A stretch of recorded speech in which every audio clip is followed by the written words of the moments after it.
ఈ హృదయపూర్వకమైన వందనాలు.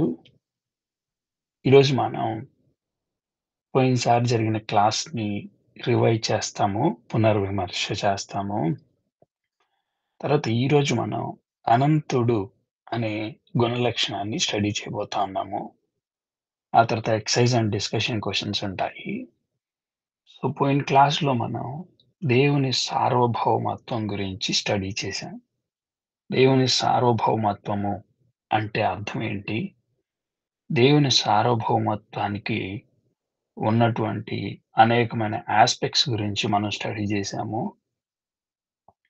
తరువాత మనము దేవుని సార్వభౌమాధికారంలో మానవుడికి దేవుడు అనుగ్రహించినటువంటి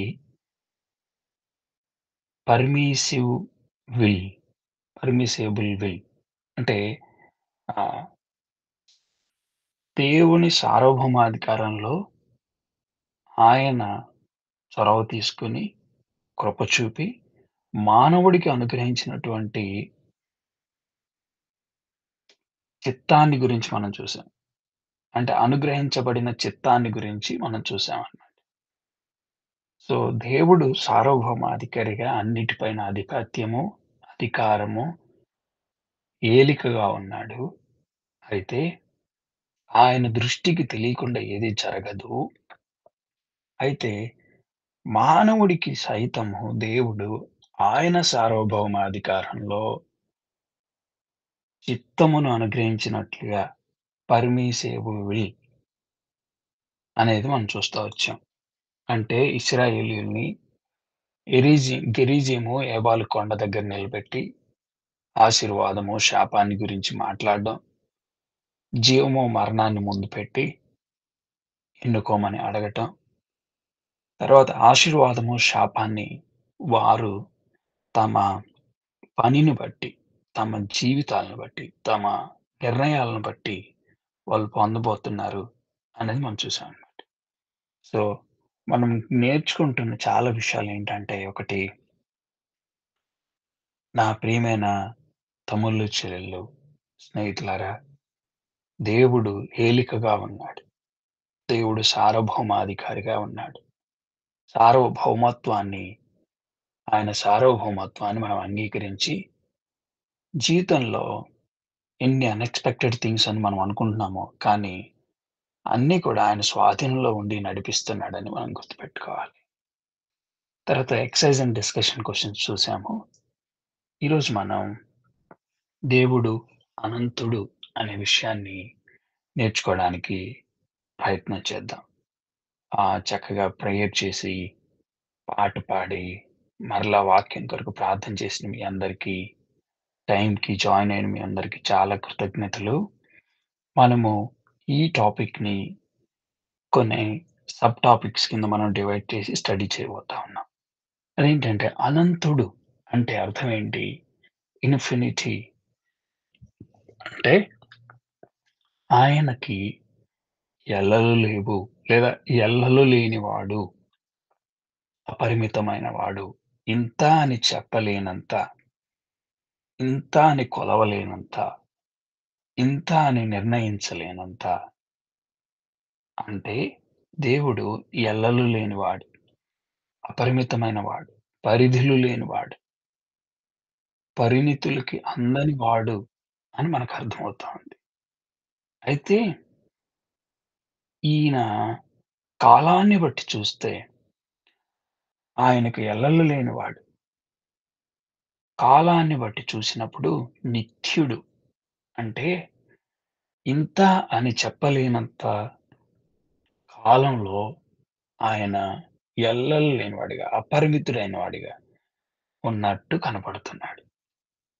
ఆయన కాలాన్ని బట్టి చూస్తే నిత్యుడు, ఎల్లలు లేని ఆయన శక్తిని బట్టి,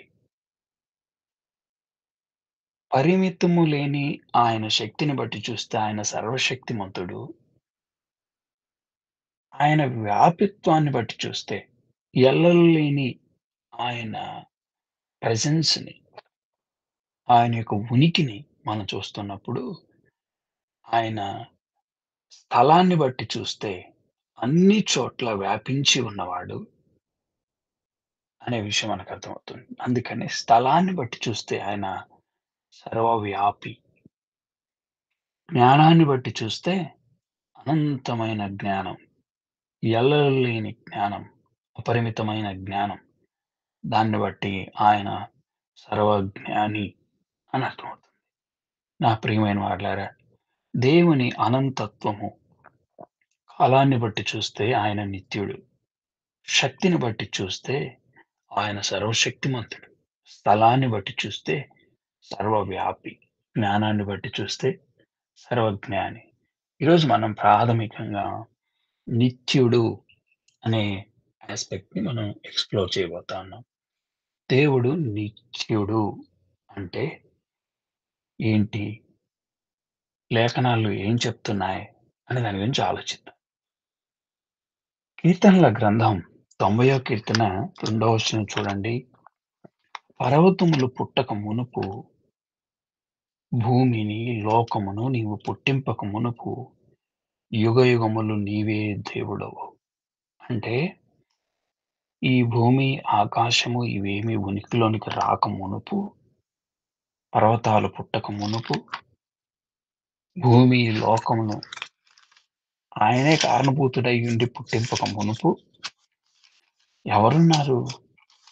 ఎవరున్నారు ఉనికిలో అంటే చూడండి, నీవే దేవుడవు.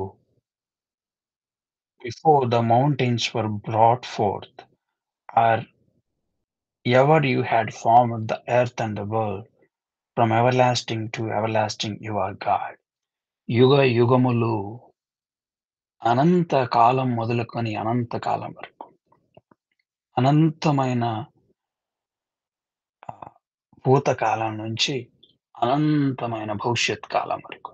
Eternity past to the eternity future, he is God.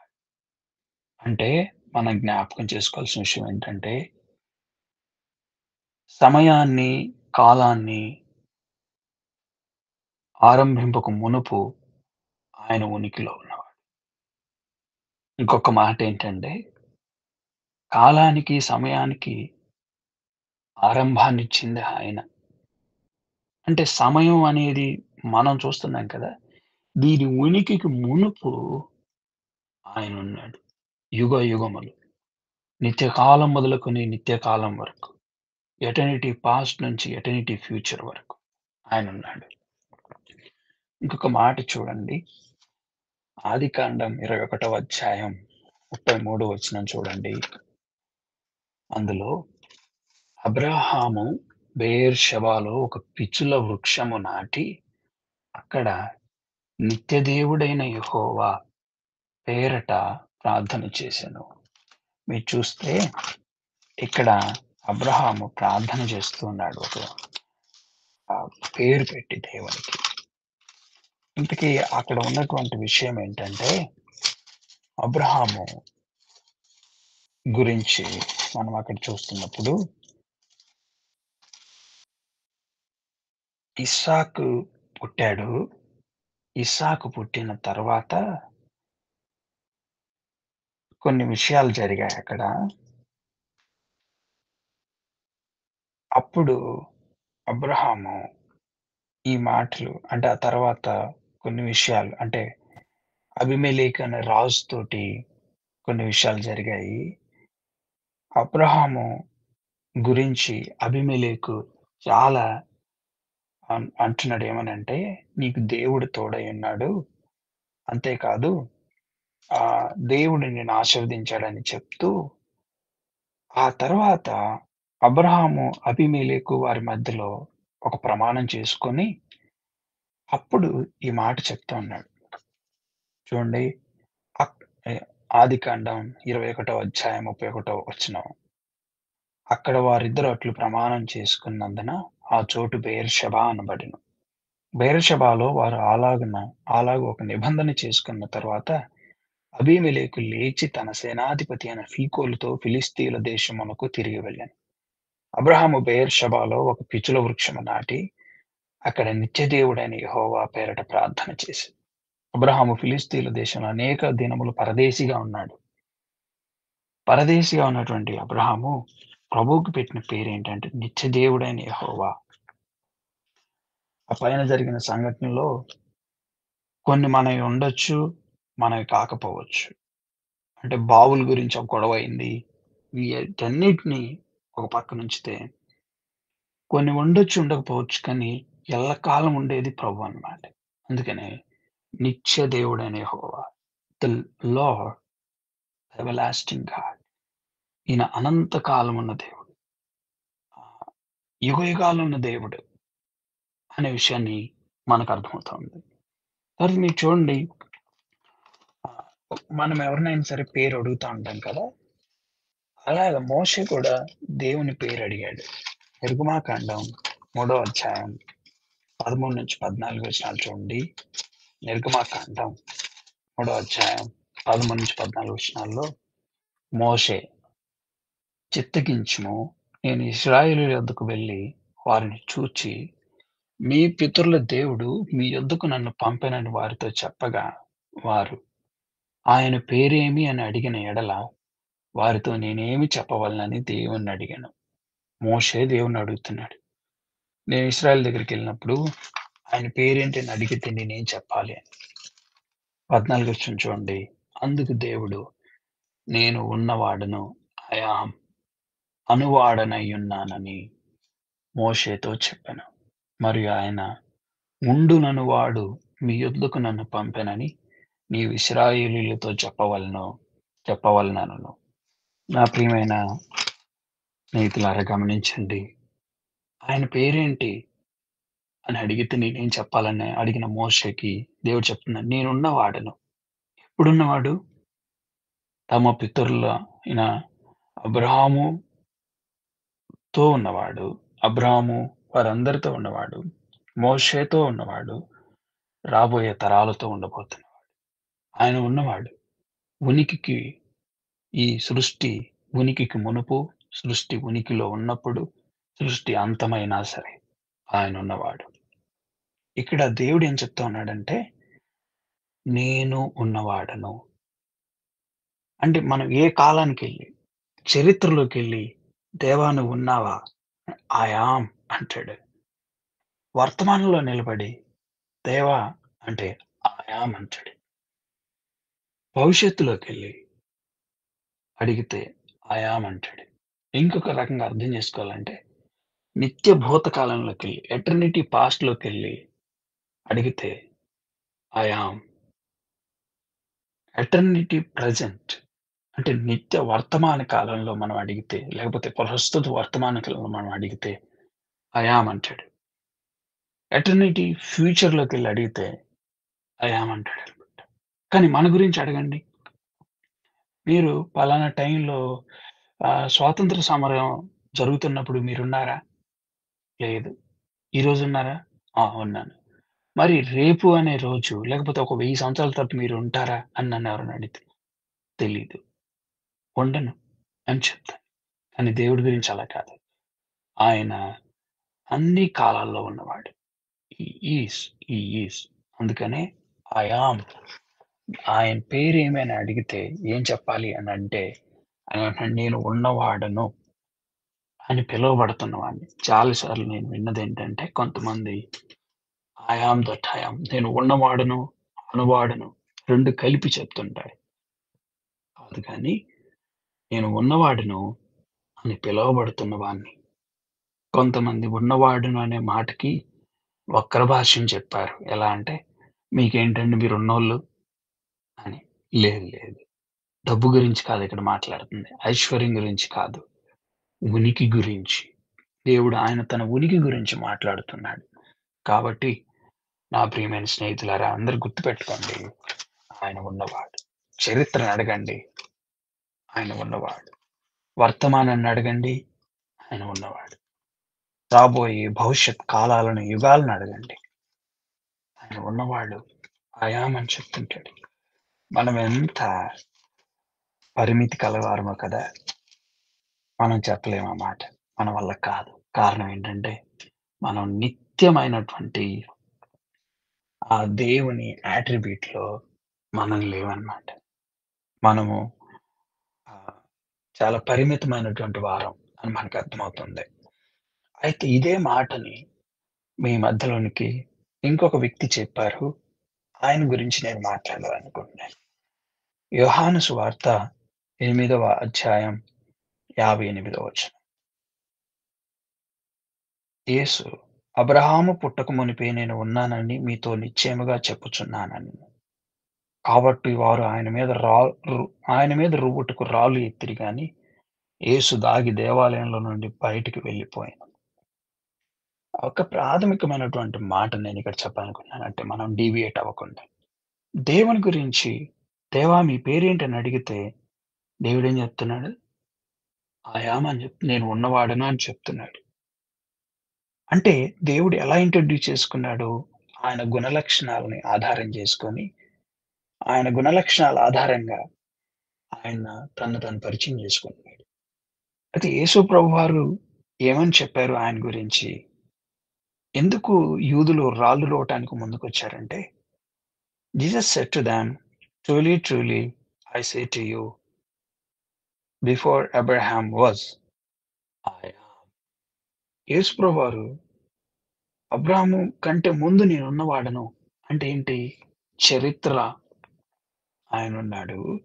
వర్తమానంలో ఉన్నాడు. ప్రకటన గ్రంథాలు అంటాడు, యుగయుగములు జీవించువాడు అంటాడు. ఎటర్నిటీ ఫ్యూచర్‌లో కూడా ప్రభువారున్నవాడు. అందుకని ఇక్కడ ఒక మాటేంటంటే, నేను చెప్పాలనుకుంటుంది, దేవుడు ఉన్నవాడు అని చెప్తా ఉన్నప్పుడు త్రిత్వం అంటే అసలు దేవుని అట్రిబ్యూట్స్ అన్నిట్లో గూడా త్రియేక దేవుని గురించి మనం మాట్లాడుతున్నాం. కేవలం తండ్రి గురించి కాదు, పరిశుద్ధాత్మని గురించి కాదు, కుమారుని గురించి మాత్రమే కాదు. మనం ఏ అట్రిబ్యూట్ మాట్లాడుతున్నా త్రియేక దేవుని గురించి మాట్లాడుతున్నాం. దేవత్వంలో ఉన్నటువంటి ముగ్గురు వ్యక్తుల గురించి, వారి గుణలక్షణాలు కలిగి ఉన్నారనే విషయం గురించి మనం మాట్లాడుతున్నాం. ఇంకొక ప్రాథమికమైన విషయం ఏంటంటే, నేను 2 సంవత్సరాల క్రితం ఎప్పుడో యేసు నేనే దేవుడినని ఎక్కడైనా చెప్పాడా అనే క్లాస్‌లో ఈ వచనం గురించి ఎక్కువగా వివరించి మాట్లాడాను. మనము ఈ నిర్గమాకాండం 3వ అధ్యాయం 14 వచనంలో ఐ యామ్ అనే మాటకి అరమైక్‌లో తర్వాత గ్రీక్‌లో ఏం చూస్తామో, కొత్త నిబంధనలో యేసు ప్రభువారు ఐ యామ్ అని చెప్పిన దగ్గర గూడా అదే చూస్తాం. అంటే దేవుడు ఆయన గురించి ఏం చెప్పుకుంటున్నాడు? నేను ఉన్నవాడను అని చెప్పుకుంటున్నాడు. మరి యేసు ప్రభువారు ఏమంటున్నారు? నేను ఉన్నవాడను. నేను ఉన్నానని అబ్రాహాము కంటే ముందున్నాడు. ఈ భూమి ఆకాశములు ఉనికికి వీటి పునాది వేయక ముందున్నాడు. ఆయన వర్తమానంలో ఉన్నాడు. భవిష్యత్తులో కూడా ఉన్నాడు. కాబట్టి దేవుడు ఆయన గురించి ఆయన చెప్తున్నప్పుడు, నేను ఉన్నవాడనని ఆయన పరిచయం చేసుకుంటున్నాడు. సరే. ఓవరాల్ మీనింగ్ ఏంటి మరి నిత్యుడు అంటే ఏంటంటే, ఒకటి దేవుడు ప్రారంభం, ముగింపు లేనివాడు. దేవుడు నిత్యుడు అంటే అర్థం ఏంటంటే, ఆయనకి ప్రారంభము, ముగింపు లేదు. ఉనికిలో ఉన్న వాటికి ప్రారంభ, ముగింపుల గురించి మాట్లాడతాను కానీ, ఉనికికి కారణభూతుడైనటువంటి ఈ సృష్టికి కర్తగా, సృష్టికి అతీతుడైనటువంటి ఆయన ప్రారంభ, ముగింపు గురించి మాట్లాడడానికి లేదు.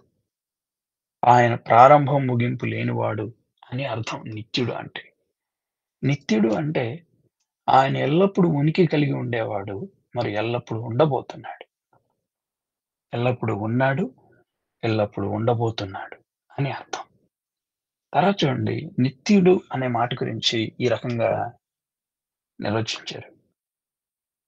నిత్యత్వము అంటే అది ఆది అంతము లేని కాలం.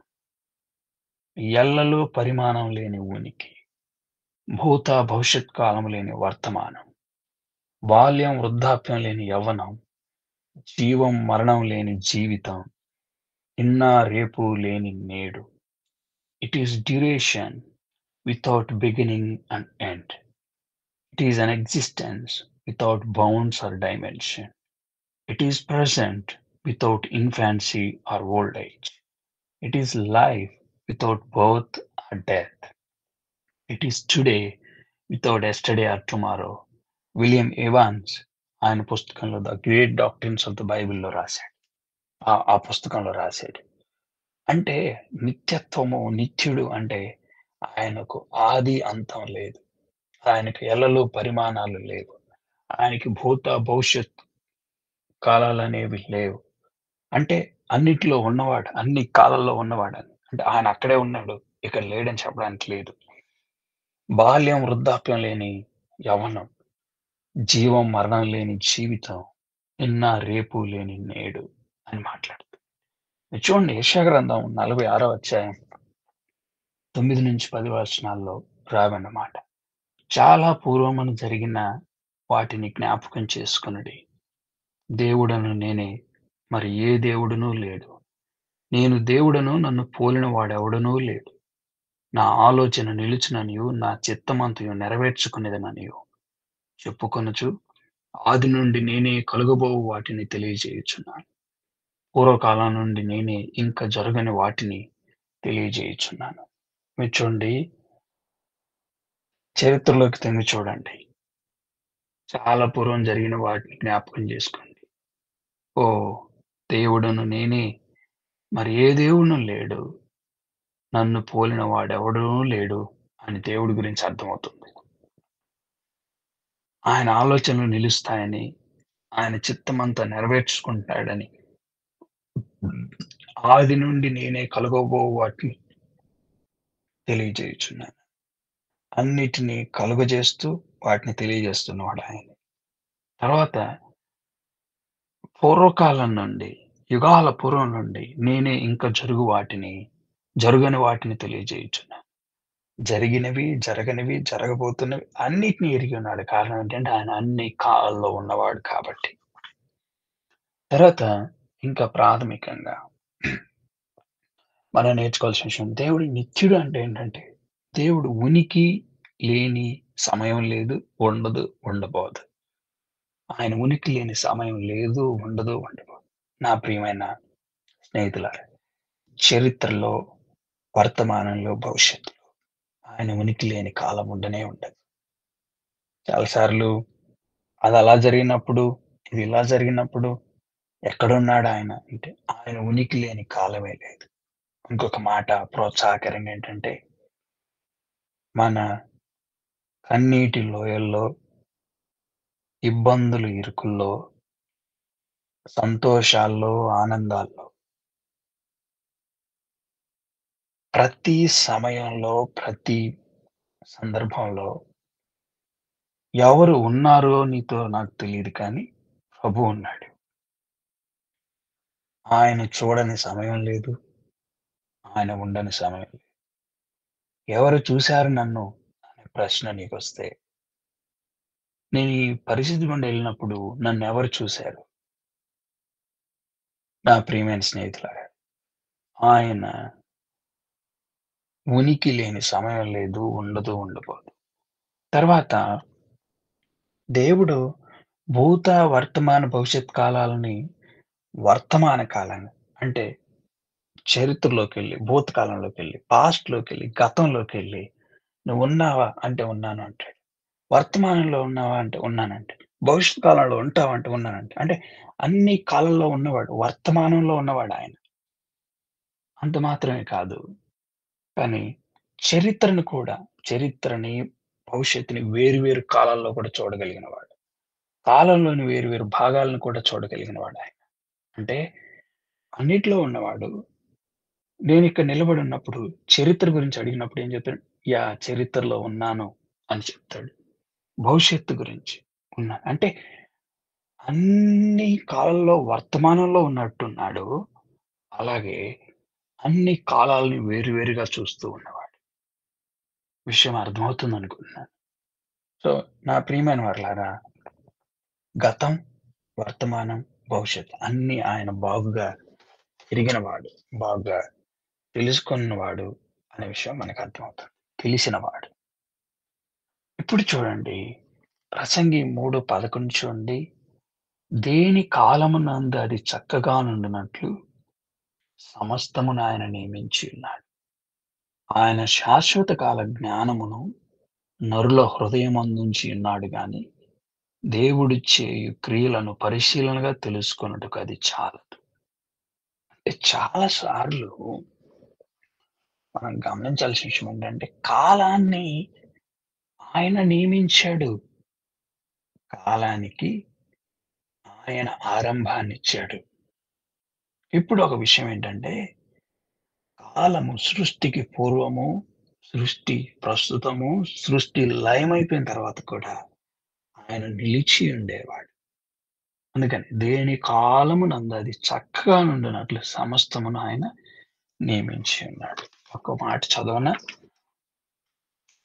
ఆదికాండం మొదటి అధ్యాయం మొదటి వచనంలో ఆదియందు దేవుడు భూమి ఆకాశములను సృజించెను. In the beginning God created the heavens and the earth. Beginning సమయాన్ని గురించి, హెవెన్స్ స్పేస్ గురించి, ఎర్త్ పదార్థం గురించి. సమయాన్ని, అంతరిక్షంలో ఉన్నటువంటి వైశాల్యాన్ని, పదార్థాన్ని ఆయన కలుగజేశాడు. అంటే he is a founder of ages. ఆయన యుగాల నిర్మాణకుడు. మానవ ఉనికిలో శాస్త్రవేత్తలు ఏమంటారంటే time, space, matter key elements అండి. చాలా ప్రాముఖ్యమైనవండి అని చెప్తారు. వాటన్నిటికి ఫౌండర్ ఎవరు? వాటన్నిటికి పునాది ఎవరు? ఆదియందు దేవుడు భూమి ఆకాశములను కలుగజేశాడు. ఆది, భూమి, ఆకాశం. టైమ్, స్పేస్, మ్యాటర్ ఆయన కలుగజేశాడు.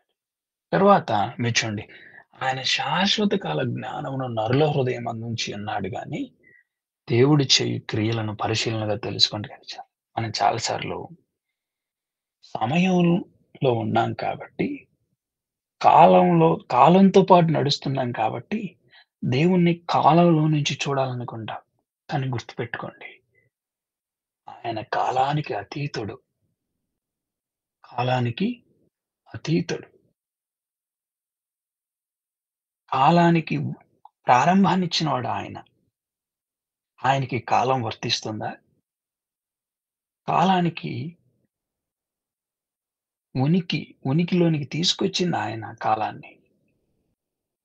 ఆయన కాలానికి అతీతుడనే విషయం అర్థమవుతుందా మీకు?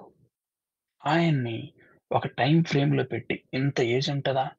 దేవుడు వయసెంత? నా ప్రశ్నేంటంటే ఇది సరైన ప్రశ్నేనా?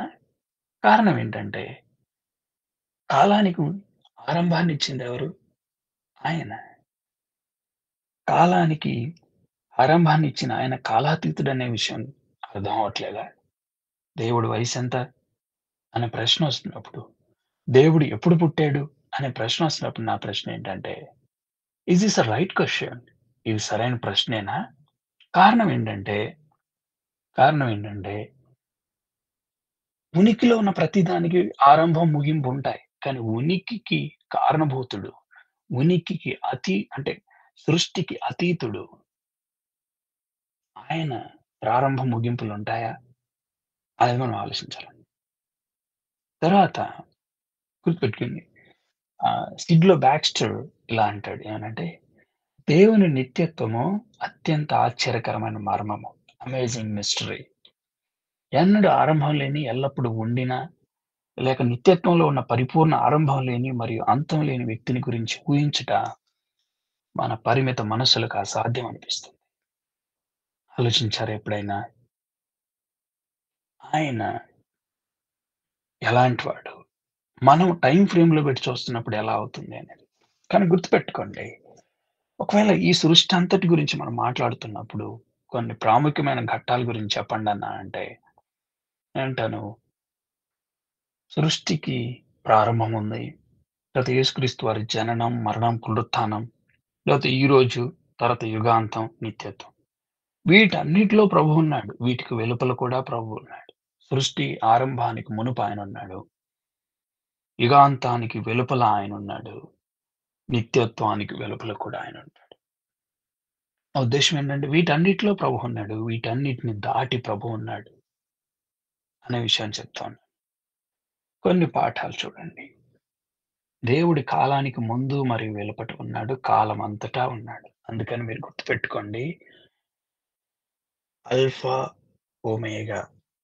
నేనే ఆల్ఫా, ఒమేగా అని ఉంటాడు కదా! చాలా సార్లు ఆ మాటకేమంటారంటే ఆరంభము, అంతము నేనే. ఆరంభము, అంతము లేనివాడు. లేకపోతే ఆరంభం, అంతం ఆయనే అని మాట్లాడుతుంటాం. కానీ గుర్తుపెట్టుకోండి. దాని అర్థం ఏంటంటే వాస్తవంగా ఆల్ఫా, ఒమేగా మధ్యలో ఉన్నటువంటి బీటాతో పాటు అన్నిటిలో కూడా ఉన్నవాడు. ఆల్ఫాకు ముందున్నవాడు, ఆల్ఫా నుంచి ఒమేగా వరకున్నవాడు, ఒమేగాకి వెలుపల కూడా ఉన్నవాడు. అంతటా ఉన్నవాడు. నా ప్రియమైన స్నేహితులారా, దేవుడు కాలానికి ముందు, దానికి వెలుపట కూడా ఉన్నవాడు. ఆ తర్వాత చూడండి, దేవుడు కాలాన్ని సృష్టించి దాన్ని తన ఆధీనంలో ఉంచుకున్నాడు. అందుకని ఆయన నియమించాడు. కాలానికి ఆరంభించిన వాడాయన. Is the founder of ages. ఆ తర్వాత ఆయన యుగాలని, కాలాలని తన స్వాధీనంలో ఉంచుకున్నాడనే విషయం అర్థమవుతుందా? నా ప్రియమైన సహోదరి, సహోదరులారా, స్నేహితులారా, కాలం ఆయన స్వాధీనంలో ఉంది. కాలం ఆయన కాళ్ళకి దాసోహం అంటుంది. కారణం ఏంటంటే, ఆయన కాలాతీతుడు. కాలాతీతుడు. కాలాన్ని గురించి భయపడుతున్న వాళ్ళు ఎంతమందున్నారో మన మధ్యలో నాకు తెలీదు కానీ, రేపటిని గురించి ఆలోచించటానికి వణుకు, భయంతో ఉన్నటువంటి చాలా మంది నా గమనంలో వ్యక్తిగతంగా నేను కూడా అలాంటి పరిస్థితి గుండా వెళ్ళాను కానీ, ఇది ఎంత ఆదరణ, కాలాన్ని స్వాధీనంలో ఉంచుకున్న ప్రభు మన జీవితాల్లో ఉన్నాడు. కాలానికి ఆరంభకుడు మన జీవితాల్లో ఉన్నాడు. రేపటి గురించి అంటే ఏం జరగబోతుందో అనే భయం కంటే గూడా, ఈ ధైర్యంతో మన హృదయాలు నింపుకుందాం. ఏంటంటే, మన ప్రభువారు కాలాతీతుడు. అంత మాత్రమే కాదు, కాలాన్ని సృష్టించి, కాలాన్ని తన స్వాధీనంలో ఉంచుకున్నాడు. హిస్టరీ ఈస్ హిస్ స్టోరీ అనే మాట నాకు చాలా ఇష్టం. చరిత్ర ఆయన కథ. ఆయన గురించిన వివరణ. History is his story. అర్థమవుతుందా? వెనక్కి తిరిగి చూస్తే ప్రభు ఎంత అద్భుతంగా కాలాలని, యుగాలని నడిపిస్తా వచ్చాడు. మనల్ని నడిపించగలిగిన సమర్థుడు. మన జీవితాల్ని అంతం మట్టుకు నడిపించగలిగిన సమర్థుడు. నా ప్రియమైన స్నేహితులారా, సహోదరి, సహోదరులారా, ఒక విషయం ఆలోచించేయండి. దేవుడు నిత్యుడనే విషయం అర్థమవుతున్నప్పుడు ఎంత అద్భుతంగా ఉంది. ఆయన నిత్యత్వం మనకెంత ఆదరణ. ఆయన కాలాన్ని సృష్టించి దాన్ని స్వాధీనంలో ఉంచుకున్నాడు. ఆయన స్వాధీనంలో ఉంది కాలం. కాబట్టి దేనికి భయపడద్దు. ప్రభువుకి అప్పజెప్పుకొని, ప్రభూ, మీరు నా సమయాన్ని ఏలే రాజుగా ఉన్నారు. మీరు నన్నెలా నడిపిస్తే కన్నీటి లోయల్లో, మరణాంధకారపు లోయల్లో, శత్రువుల దగ్గరికైనా, ఇంకెక్కడికైనా, పచ్చిగల బయళ్ళకైనా, ఊటలున్న నీటి చోట్లకైనా, ఎక్కడికైనా నేను నిన్ను నమ్మి వస్తాను. కారణం ఏంటంటే, నీవు సమర్థుడవు. నీ స్వాధీనంలోనే కాలముంది. తర్వాత ప్రభు కొరకు కాలాన్ని వ్యయం చేయడానికి, ప్రభు కొరకు సమయం కేటాయించడానికి ఎవరైనా ఇక్కడ ఇబ్బంది పడుతున్నారా?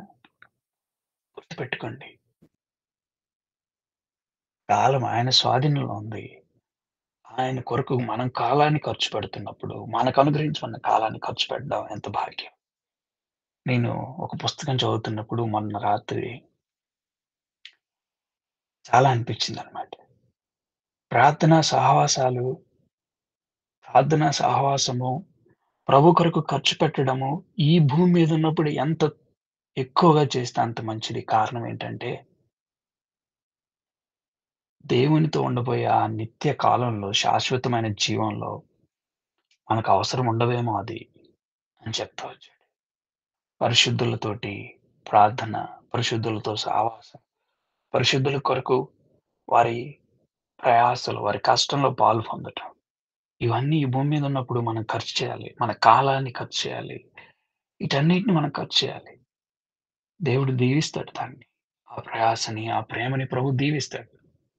సో, ఒకసారి ఆలోచించండి నేను ముగించబోతుండగా. దేవుడు నిత్యుడు అంటే అర్థమవుతుంది. దేవుడు ఎంత నిత్యుడనే విషయం లేఖన భాగాల్లో మనం చూస్తాం. తర్వాత దేవుడు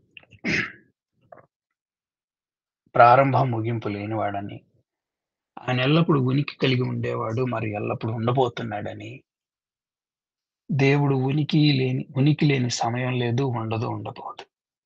అది గుర్తుపెట్టుకోండి. దేవుడు భూత, వర్తమాన, భవిష్యత్ కాలములను వర్తమాన కాలంగా చూచుట మాత్రమే గాక, కాలంలోని వేరు వేరు భాగాలను కూడా చూడగలడు. తర్వాత దేవుడు కాలానికి ముందు వెలుపట ఉన్నాడు. దేవుడు కాలాన్ని సృష్టించి దాన్ని తన ఆధీనంలో ఉంచుకున్నాడు. సో, ప్రియమైన వాళ్ళారా, ఈ యాట్రిబ్యూట్ గురించి మనం స్టడీ చేస్తా ఉండగా, ఇందులో ఉన్నటువంటి పాఠాలు నేర్చుకొని ముందుకెళ్దాం.